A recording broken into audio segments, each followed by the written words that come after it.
All right. Hey, let's do one of these hard ones from chapter 16. And I can see why people are asking a little bit about this one. Of course, it's from the harder book. And it actually looks pretty hard here at the beginning. And so the beginning shows wave number 1, and they go y1 equals. And they give it an amplitude of 0.3. And then they say it is a sine of, and they gave 4, and they put in the units. So I'm going to drop the units because I think that might make or be part of the problem why it looks kind of hard. And then they give a 3, and then together with the units, t. So in other words, if we put in our time in seconds, the units they give will cancel out beautifully, and that's what they're trying to show here. And the same reason they put that inverse meters, so if I put my distance in meters. And so the reason they're putting the units in there is kind of a clue to you to say, look, this is going to work out only if A, you put in your length or your position in meters, because they have an inverse meter here, and your time in seconds. And then not only do we got to get the units right, but then they want you to recognize that when you do that, then these just come out to be numbers. There aren't any units. And so that means when you take the sine of it, you want to be in radians. These are now real numbers.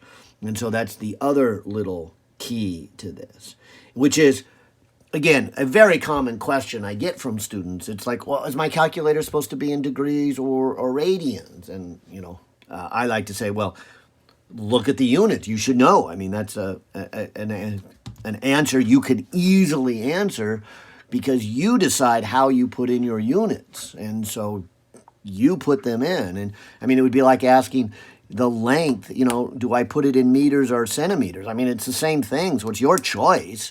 And so you decide. And once you decide, that tells you what mode your calculator has to be in. And so that's kind of what I'm getting at here.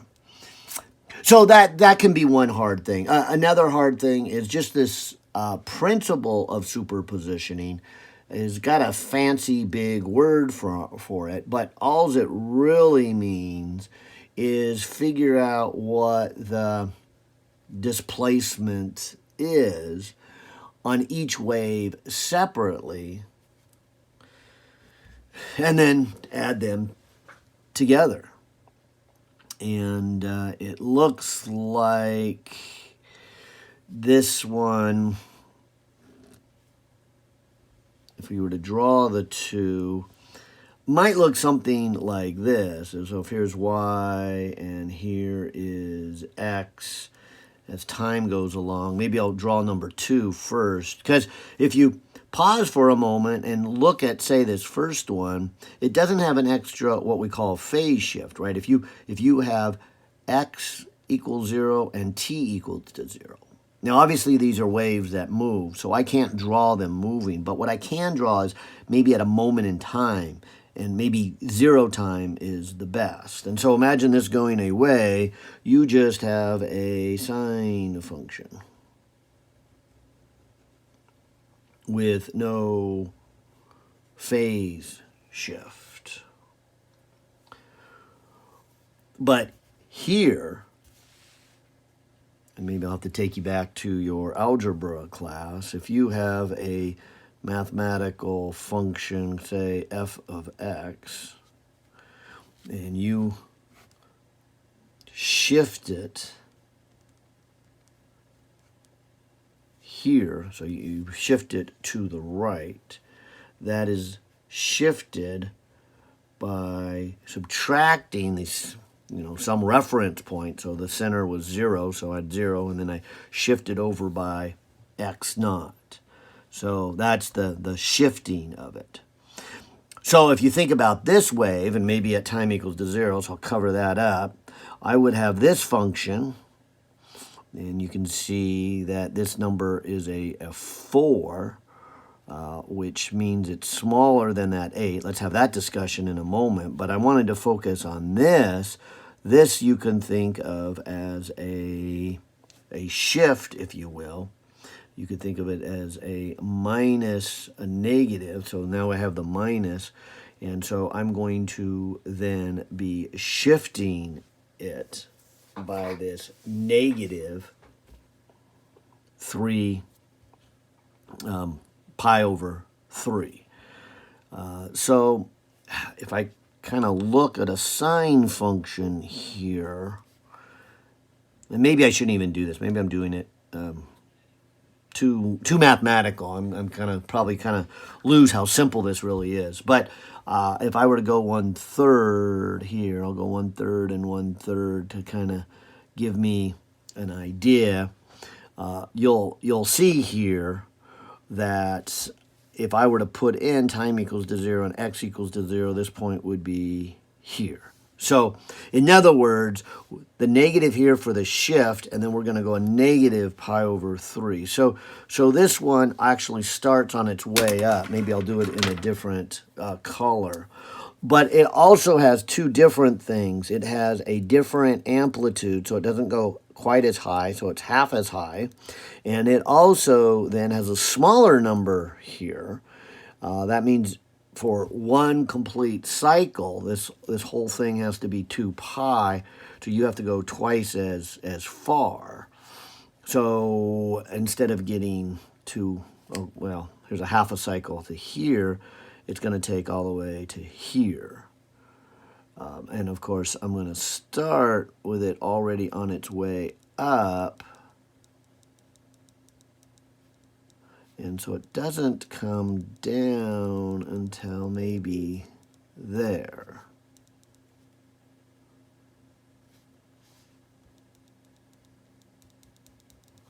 So maybe something like that. So its amplitude is not as high. It starts with an initial phase. And you're just asked to add these two together. Now, like I said, now that I did all that, I kind of regret it.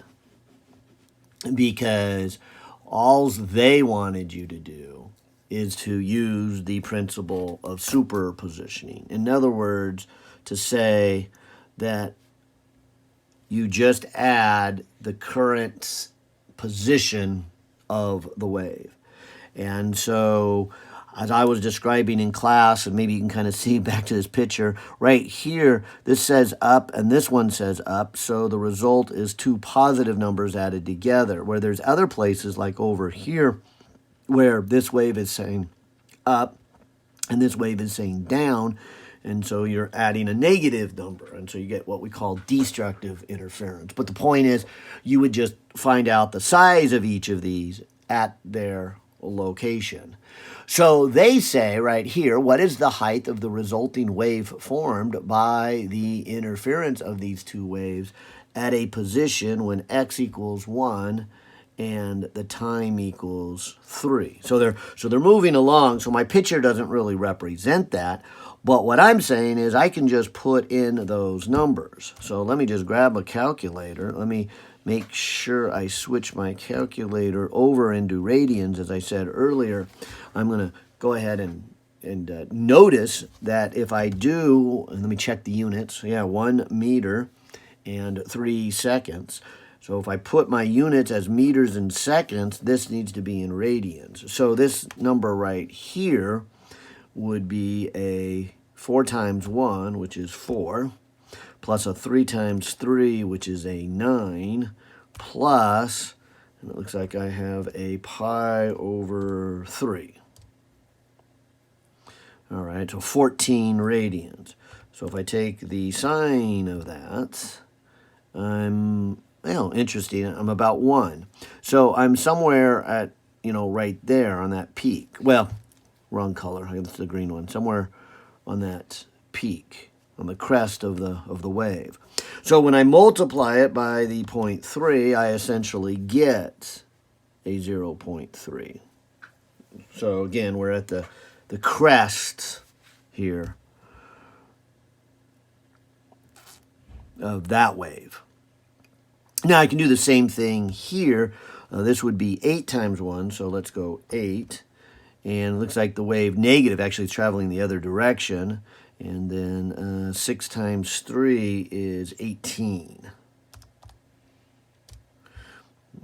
Okay, now if I go sine of that last answer, all right, I'm at a position where it is at half its amplitude, which would be well, about a pi over 6 or 30 degrees here. But it's a positive one, so somewhere on this wave going that way, maybe right there. Although I'm not sure if it's on that edge or that edge, but somewhere in there, I'm 1/2 of the way up.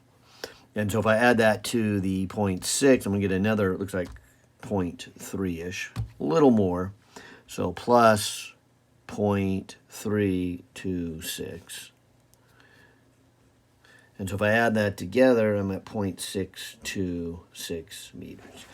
And that's really, you don't really have to actually necessarily go back and study your trig functions, but hopefully that would be helpful. But they just wanted you to put in those numbers and add them together, and that's the total displacement. All right. Hopefully that's helpful.